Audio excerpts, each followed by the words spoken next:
Olá! Na última unidade falamos sobre Job Interview. Agora é hora de falarmos sobre como tomar decisões.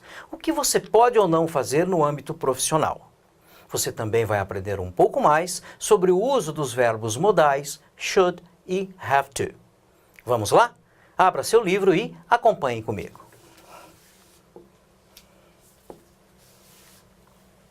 Muito bem. Aqui nós temos a Carol, que é uma consultora, e she wants to know your opinion about some decision making. Então ela quer saber a sua opinião sobre algumas tomadas de decisão.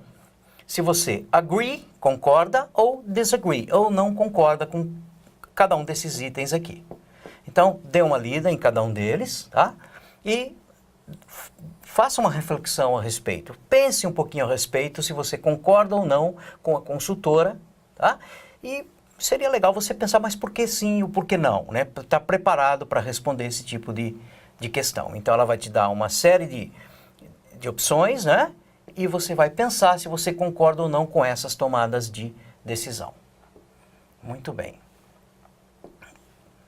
Em fundamentos, what's the difference between should and have to? Muito bem. Nós já vimos isso em unidades anteriores. O should é o verbo modal deveria, utilizado para dar conselhos, por exemplo. Poderia dizer para você, you should study, você deveria estudar. E o have to é o verbo ter, ter que. Então, no caso aqui, you have to study, você tem que estudar. Então, eu posso usar you should study para te dar um conselho, ou posso falar you have to study para enfatizar mais isso, falar com você de uma forma mais contundente, ou até de uma forma que isso seja uma obrigação você fazer. Então, you have to study, você tem que estudar, you should study, você deveria estudar no sentido mais de conselho, ok? Então, vamos lá. Então, nós temos aqui o verbo should, usado em situações que damos conselhos. Não há ideia de obrigatoriedade. Vamos ver alguns exemplos. We should go home now. Então, no caso aqui, nós, should go home now. Deveríamos ir para casa agora. It's late. Está tarde. Então, aqui, dando ideia de um conselho, né? Ou de uma sugestão, enfim, algo, vamos fazer isso e tal. Vamos dar uma olhada na estrutura. Aqui. Então, nós temos o sujeito, no caso aqui, we. Aí nós temos o verbo should. E aqui, olha, depois do should, o verbo ir. É o verbo principal no infinitivo sem o to. Então, sempre depois de should, você vai usar o verbo no infinitivo sem o to. Lembrando que a forma negativa de should, basta acrescentar a partícula not depois do verbo. Então, you should, afirmativa, you shouldn't, dá para a gente abreviar, you shouldn't, né? Você não deveria.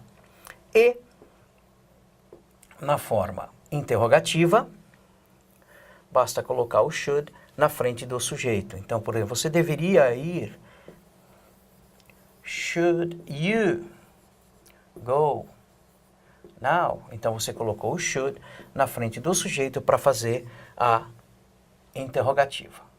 Ok? Então, should, usado em situações em que damos conselhos. Vamos ver mais alguns exemplos aí no seu livro. Usamos should ou shouldn't, então, para dar conselhos. Então, observe aqui. You look tired. Ela parece bem cansada, não é? Então, I think you should get some rest and sleep.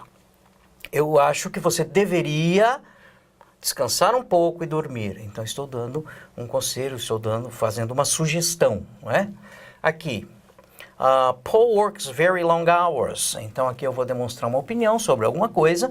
O Paul trabalha muitas horas. Ele deveria talk to his boss, conversar com seu chefe e tirar uns dias de folga. E o shouldn't na negativa também, expressando um conselho aqui. We shouldn't worry about the English proficiency test today. Nós não deveríamos nos preocupar com o exame de proficiência. Por quê? We are prepared for it. Estamos preparados para esse exame.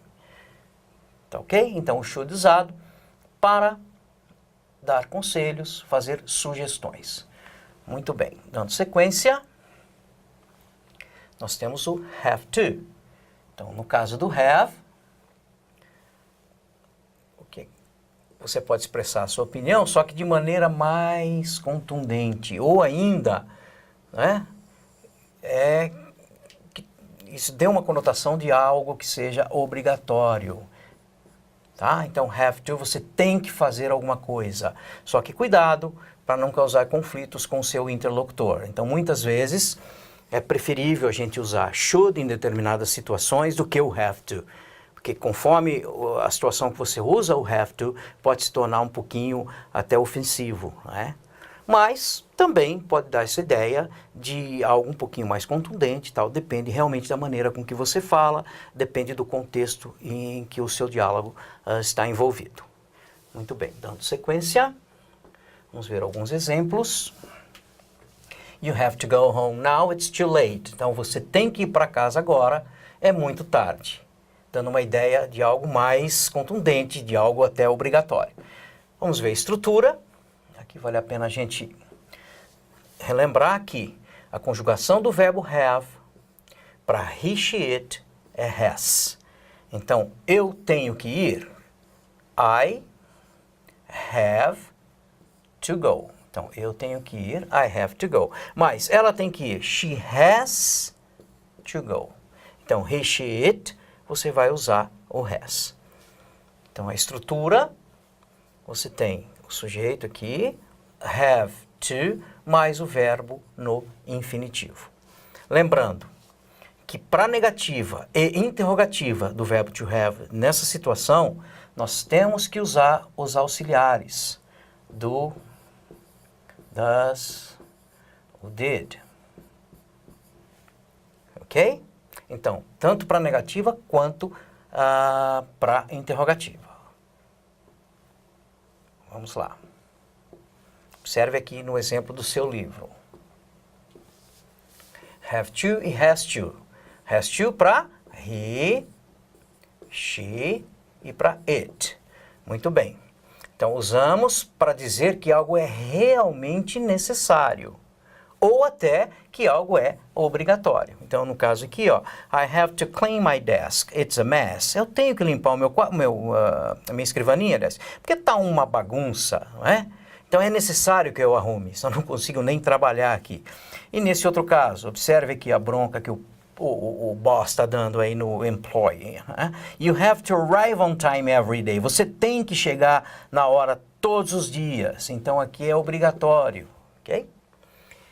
E na negativa, don't have to ou doesn't have to, na verdade, vai dar uma conotação de falta de obrigação. Não sou obrigado a fazer isso, não é obrigação minha fazer isso. Então, por exemplo, I don't have to work this week. Então, I don't have to work this week. Eu não tenho que trabalhar essa semana. Por quê? Ou porque eu estou de férias, ou porque estou de licença, ou porque é feriado. Então, I don't have to work this week. Eu não tenho obrigação, eu não tenho que trabalhar essa semana. Então, usando o have to na negativa. Lembre-se, com don't ou com doesn't. A negativa do verbo have to. Muito bem. Dando sequência. A parte estrutural, então aqui, só para relembrar, na afirmativa, I have to study, por exemplo, aqui, ó, eu tenho que estudar para o exame de proficiência, por quê? Porque eu quero obter boas notas. Então, I have to, se fosse para ela, por exemplo, ou para ele, ó, he, she, it, seria has. Paula has to study. Na negativa, I don't have to study. Negativa para he, she, it, Paula doesn't have to study. E na interrogativa, do you have to study? Coloca o do antes do sujeito. Se for sujeito he, she, it, no caso aqui Paula é she, eu uso does. Does Paula have to study for the exam? Fácil, não é? Muito bem. Depois, você deve ir à seção antena parabólica, não é?